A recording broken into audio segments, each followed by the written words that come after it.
Aarhune Vreed Sneune Snoin waard voor de 5e keer het Ljouter Wargelfestival houden.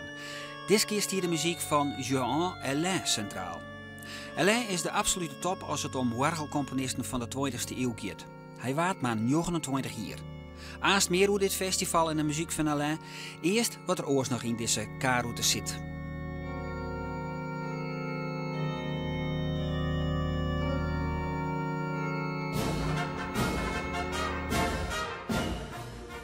Willem Winters maakt een boek over Sjoerd de Vries. Dagboekontekening uit de jaren 1974 en 1984 doet ze nog bij vrienden vinden. Heftige notities. Filmmaakster Nanook Leopold kreeg al 2 gouden kalveren van Brownian Movement. Op het Noordelijk Filmfestival krijgt ze er nog een prijs bij, die van de beste Noordelijke film. En Murk-Jaap van der Skaaf gaat op bezoek bij 2 kunstenaars die het uitnodigen binnen van de Biennale van Florence, een van de grootste kunstbeurzen van de wereld. Sjoerd is een schilder Sjoerd de Vries Jerry. Hij is 70 geworden. Maar als dit boek leest, dat Willem Winters maken het op basis van aantekenings in de periode 1974-1984, doet ze nog bij vrienden vinden, dan is het net toch dat hij 70 worden zo. Zo drank, depressies en spulmatje omneert. Nou, vanmiddag is dit prachtige boek gepresenteerd in Museum Belvedere op een Liedje feestje. Maar ik zag de bij de man van de week al eens even jij erop.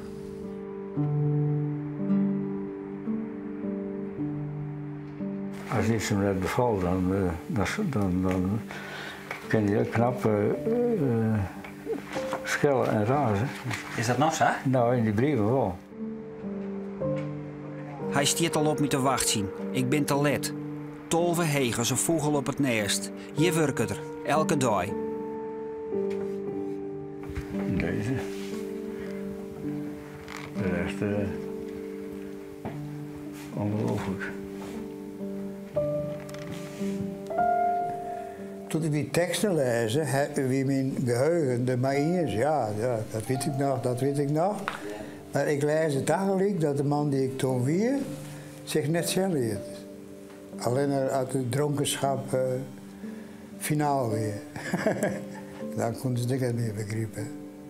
Op een gegeven moment hield hij me nog van, om of ze uitskuild te worden. En, ik zei, ik ga er meer op, ik kom er meer, ik zie er niet meer. 24 jaar praten ze net. Intussen rekken Sjoerd door een wonderbaarlijke genezing van de drank, vregen vriendinnen aan Willem hoe lang er nog terugging woer met die ruzie, waar er uiteindelijk een telefoon pakt en het spul in 2 tellen bijlooien. Ze praten weer. Alleen maar door de drank, hè? En de geslotenheid, zo. Maar wat hier dan zijn voor maten, denk je nou achteraf? Hè? Jo wie gesloten, die zijn eigenlijk... Ja, ik vertelde de oorzaak van mijn depressie net. Toen nou nog net. Nee, maar je wist het wel? Ja. Ja, hij is zo scherp als...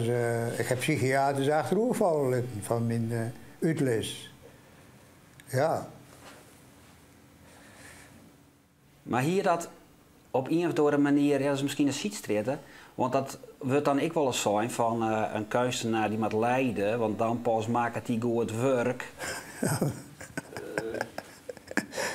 Ja, maar dat kan ik net beamen. Dat is een bijgeloof. Hè?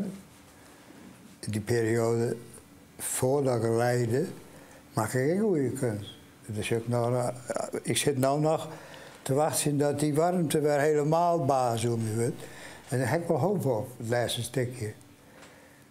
Dus Jo zei ze eigenlijk het tegenovergestelde is weer. Nou ja, het tekent, hè. Als je depressief bent, maar als je oorwerkt, dan dat je er net bent. Want de ziel wil dat zeggen. Een dichter wil zijn ziel. Maar het is net per definitie beter of minder... Dat durf ik net te beweren. Ik gun het mijn vijand in elk geval net, omdat ik er toch in heb. Die vrouwen die het al hier de revue passeren, we binnen die al hier bedaren, want die... dat weet ik toch wel wat ook. Nee.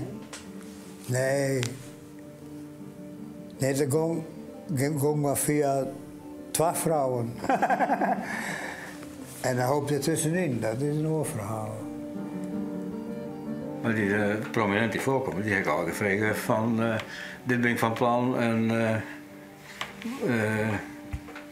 ja, net dat ik toestemming vraag, maar wel in zekere zin wat anoniemer, wat anoniemer meisjescultuur, alleen nog de eerste letter van hun voornaam te beroepen. Oh, oké. Dus dan wordt het een beetje anoniemer. Ja. Ja, iemand die wil, die kan misschien wel uitvinden wie is. Ja. Maar de bedoeling is om dat toch een beetje bedekt te houden. Ik ben in feite van de naoorlogse bezigheid de enige die echt bohemien leeft had in Friesland. Ja? Die zonder meer van hemzelf zei ik ben kunstschilder.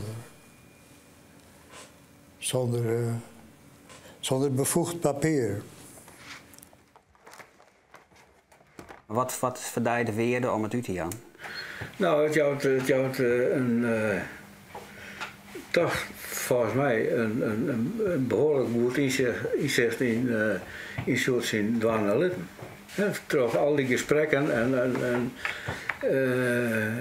dan krijg je op een hele andere manier mijn soort meisje als wanneer als je alleen nog maar die kwartalen weer leest. Nou, zondag direct. Hè? Zondag. Ja. Ja. Het is ik vind het een beetje lachwekkend. Wat? Dat ik niet in Zandhoek ben. En dat ik echt ben, weet je wel? Ja, dat alles starig is. Maar dat jonkje wat erop zijn treden al in zijn kop zit, zou ik maar zeggen, die is net futgang.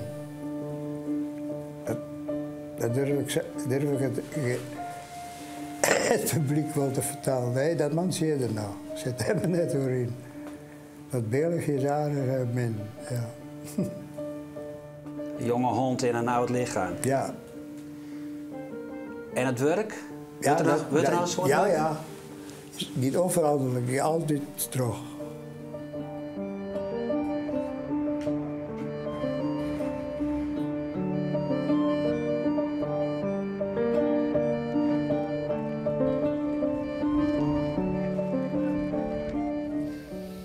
Jong begint in de Louter Harmonie het Noordelijk Filmfestival. 5 dagen lang, een paar 100 films.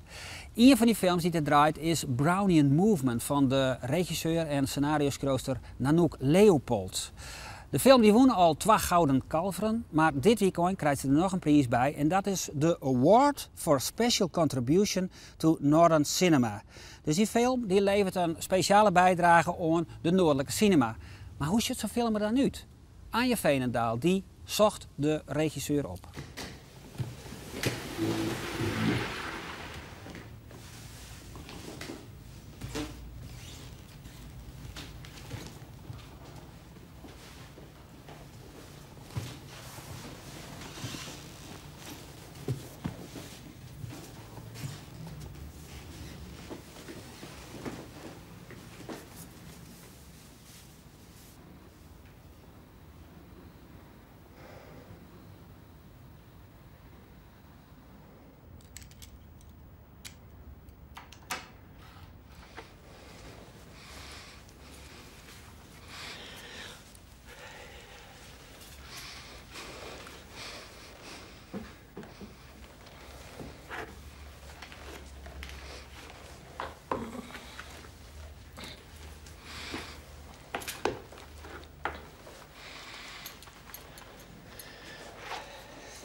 Nanook Leopold had met haar 4 laatste films een heel eigen plak tussen de Nederlandse filmmakers uitdwongen.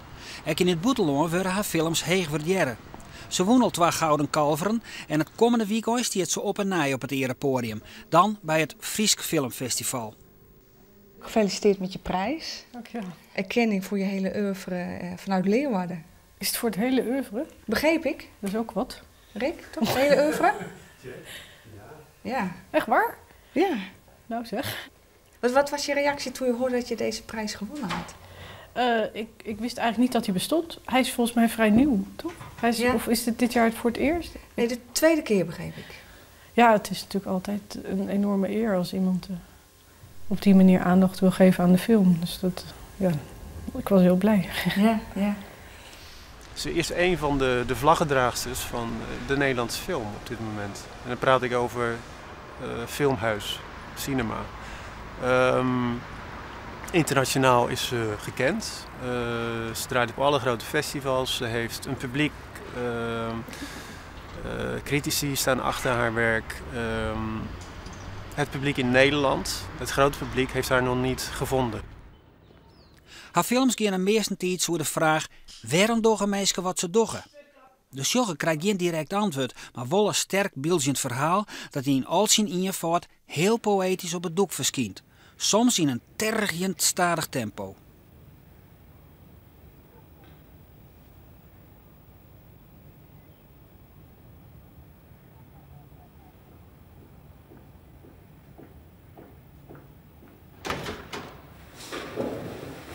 Je houdt het heel mooi klein, heel dicht bij de personages zelf en dingen die in een ruimte gebeuren.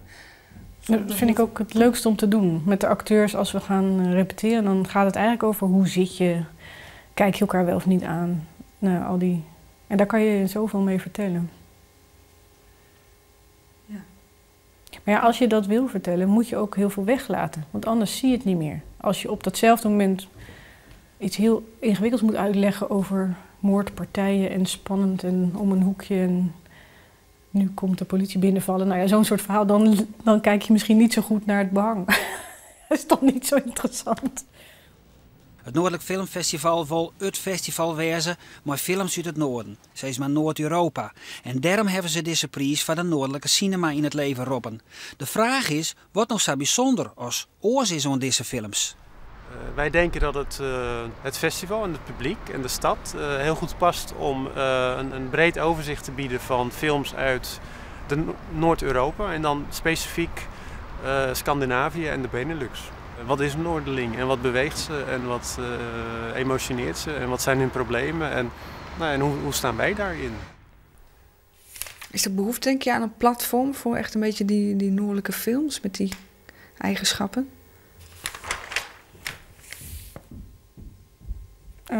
Nou, ik denk dat het wel spannend is om, als je daarop focust, om te kijken wat er erboven komt drijven. En ik denk dat je ook kan zeggen dat het iets meer over ons gaat. Want we zijn nu zo gewend om, als je naar arthouse film gaat, dan ga je vaak naar een spannende Thaise film of een Koreaanse film of iets Japans. En we houden zo van het exotische en we willen altijd zo graag iets anders dan onszelf.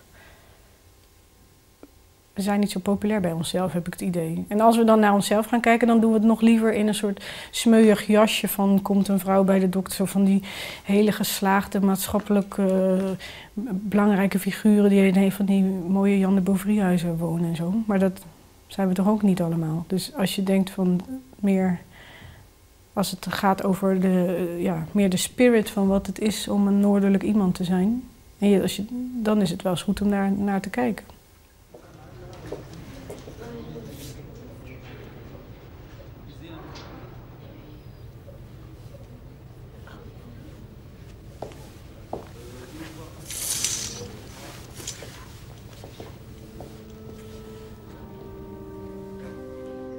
Er zijn maar een bedroefd beetje meisken op het Ljouwerwargel Festival. Maar gelukkig binnen er dan altijd weer jongeren die nieuwsgierig binnen naar hoedje-componisten als Alain Spielematte of kennen. Ze kregen een les van Alain-deskundigen Erwin Wiersinga en Leonore Lup. Hij heeft een hele originele geest. Op het conservatorium hadden ze wat moeite met hem. En dat is vaak een goed teken vanzelfs. Hij was eigenlijk te origineel om in de gebaande paden te rennen. En dat had geweldige muziek opleveren. Echt muziek waar je van die ene verbazing in de oren vallen. Ja, hij heeft dat zover. Dat was eigenlijk heel veel beter dan de eerste keer. Bij hem is er altijd wat dat je denkt van, hé, dochter dat. En hé, Gieten, die komt uit. En daardoor is het soms heel emotioneel en soms heel humoristisch. Maar altijd zo dat je verbaasd binnen hoe dat rint.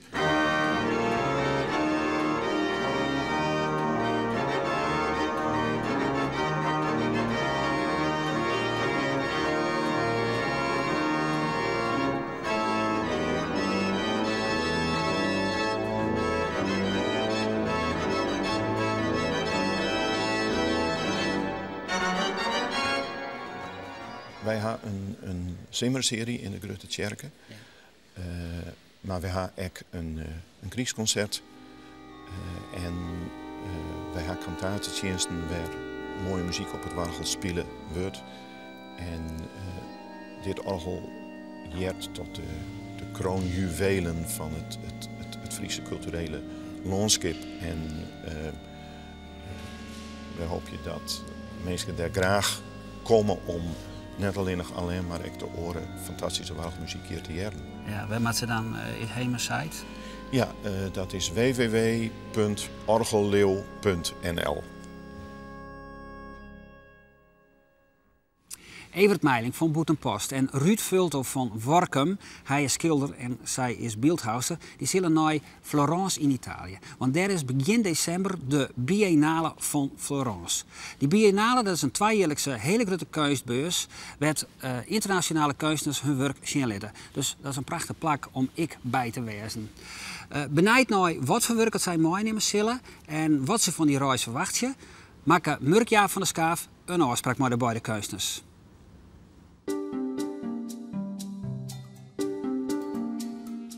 Deze die gaat naar Italië, deze.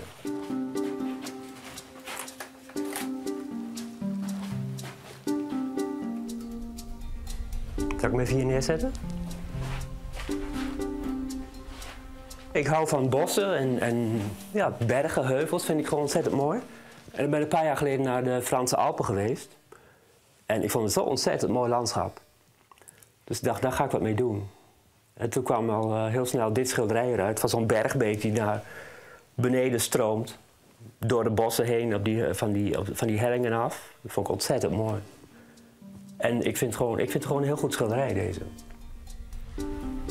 Deze gaat ook mee, denk ik.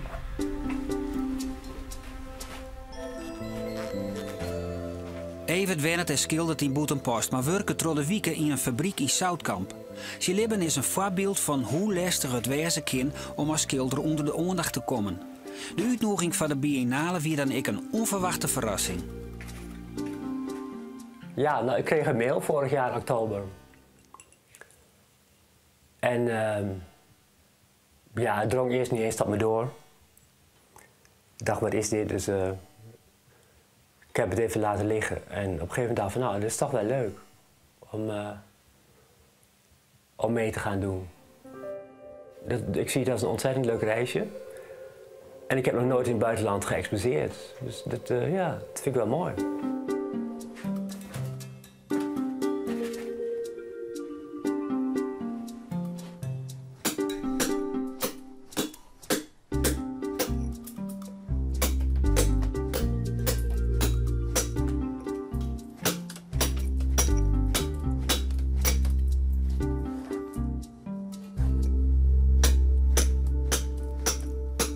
Normaal gesproken ben ik eigenlijk meer gericht op mijn eigen werk en op het werken met mensen. En niet zozeer op het hele verkoop- en exposeergebeuren. Ik exposeer wel regelmatig, ook omdat het natuurlijk belangrijk is om naar buiten te treden.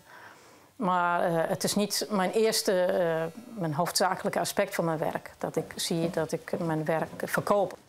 Voor Ruud is de Biennale toch ook een mooie kans om haar werk aan een internationaal publiek zien te laten. Elke deelnemer moet 3 werken meenemen. Zoals iedereen neem ik 3 beelden mee. En dat zijn deze twee. Dat zijn voor mij klanken. Dit is een lage toon en dit is een hoge toon. En boven heb ik nog een houten beeld van 2,40 meter. En dat verbeeldt voor mij het zingen.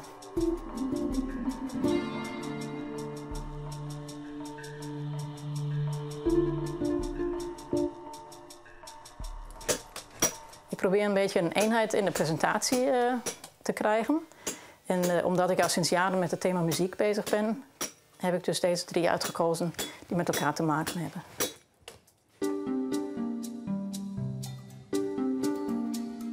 Ik hoop dat ik een beeld kan geven dat ik een schilder ben. Want dat voel ik helemaal. Ik ben schilder tot in mijn tenen. En dat mag ook wel overkomen. Ja. Dus mijn beste schilderijen gaan er naartoe. Ik hoop op uitnodigingen voor exposities. En dat dat het een soort stimulans is om door te gaan op waarmee ik nu bezig ben. Op de Biennale in Florence is werk voor rond zo'n 100 kunstenaars te zien. Een kritiekpunt dat vaak onhelft wordt is dat de kwaliteit van al die werken nogal uitnoorrint. Wat denken uw deelnemers van die kritiek? Ja, er is ook een kritiek op dat het niet altijd even goed werk is wat er getoond wordt. Maar goed, ja, maakt me niet uit. Ik vind het gewoon een heel mooie gelegenheid. Biennale is natuurlijk altijd bijzonder, omdat je dus op een internationaal gebied dan bezig bent. Het is natuurlijk niet de Biennale van Venetië. Die heeft natuurlijk nog een hogere status. Maar ik weet het niet, ik wacht gewoon even af. Ik ben zelfs nooit zo statusgericht, maar wie weet wat er allemaal uit voortkomt.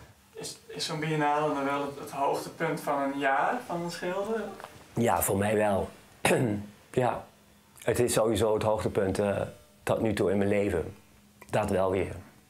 Ja.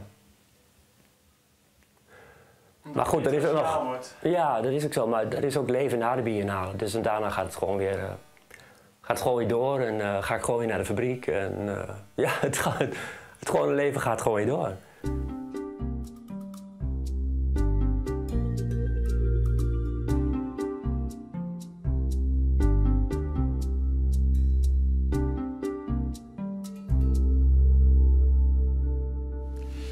Dit was de kaartje voor deze week. Na je week dan hebben we de celliste Danielle Buizen, 2 jonge kunstenaars, Alla de Jong en Sander Wiersma in het Fries Museum. En we gaan pottenbakken op hoog niveau.